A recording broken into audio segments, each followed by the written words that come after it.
Okay. So see, one second, let me check. Okay, so let's try to finish this. Sif number 20. Sif number 20. Okay. So we'll finish today. Okay. On Shabbos, when making a knot is prohibited, one cannot fulfill the Torah commandment to affix tzitzis to four-corner garment. Okay, so on Shabbos, one of the Torah nice melachas, we didn't get to it, of course, but one of them that you cannot make knots. In addition, so basically you cannot affix tzitzis on Shabbos, or even tie this extra knot.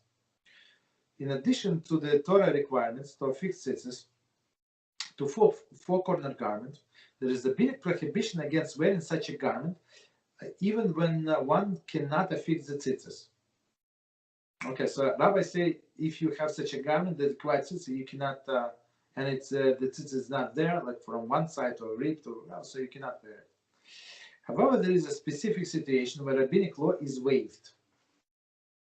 Okay, see Mishnah Berurah.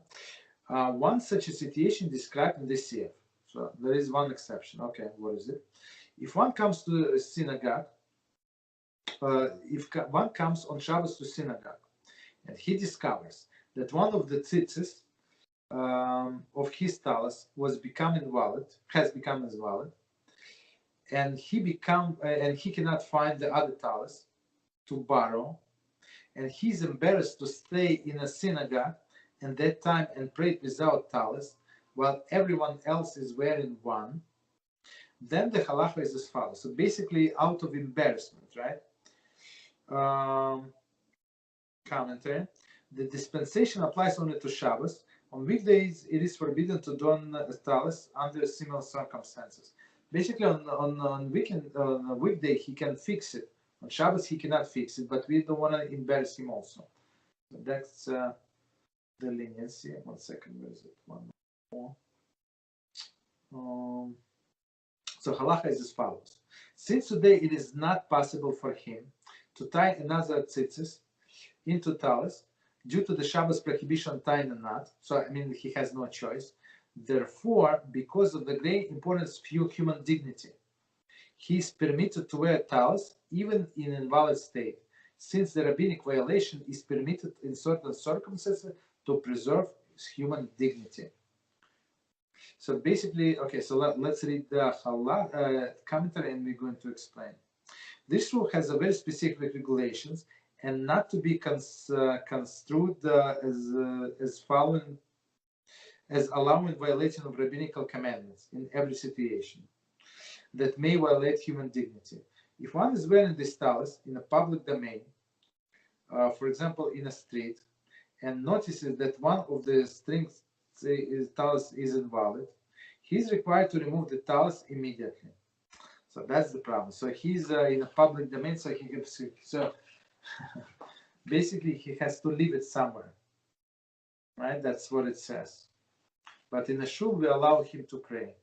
So the way I understand, so if he is find out there is a problem like with the talis in the shul, just leave it in the shul. Don't touch it. However, he should not recite the blessing on it, since it is not fulfill any mitzvah but wearing the garment. So if he sees that there is a problem with one of the tzitzis, so okay, don't recite the blessing. In the shul, you can wear it. So it's like out of human dignity is very important. So and we're going to learn in a class of Shabbos laws that in many cases our rabbis gave us like some discount, like some leniency, but only so we can. But as we said in the commentary, we can only apply this leniency when they said so. They give us halacha and they say in this and such circumstances you can go by this leniency. When does this halacha apply? When he did not know before Shabbos that his talis has become invalid. But if he knew before Shabbos that it has become invalid, he is prohibited from wearing it on Shabbos, even in a synagogue, and we do not extend to him the above permit. Okay, so if he knew before Shabbos, he had to fix it. For he should have fixed it day before Shabbos. Commentary.